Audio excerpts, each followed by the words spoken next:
So here I can start off with cutting down the middle.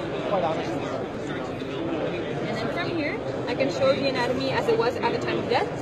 So everything is accurate, there's no rendering done. Since the cadaver was flash frozen, there were scans that were taken of the cadaver itself. And then from there, you can see the anatomy as it was at the time of death. You can also isolate or annotate different parts of the system. So in this case, I can start by removing the skin, removing the skeletal system, and other structures. So I'm left with the gastrointestinal system. From here, I can get a better view by just zooming in. And I can also get a posterior view by just giving it a little spin. And in this case, I can start removing different structures and getting the annotation of any structure I remove. And I have this undo button where I can bring everything back up. This is amazing.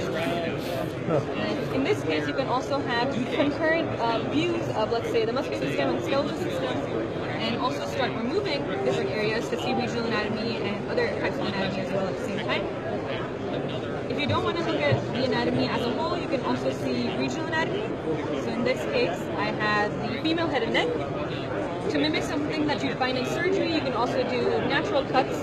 So in this case, I have an incision made, and you can also see the relationship between the skin, the fat, and other structures. And as I showed earlier, you can go ahead and also remove structures here and press this undo button. And what's interesting is these are actually the scans that were done from the cadaver. So everything you see here is what we saw at 0.6 to 0.8 millimeter thickness.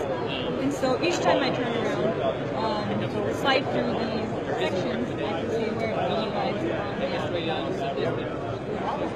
and you're not just limited to the head and neck, you also have areas like the brain, large areas like the thorax and the abdomen, all the way down to the leg and foot. And what's most interesting to me is you can load in your own patient CT or MRI scans, and from there you can get a 3D model of what you're seeing.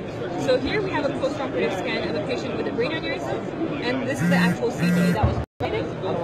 You can go ahead and slide through the CT and see exactly where the clips were placed as well. So if I go down here, it'll show where it is here. And same functionality as before.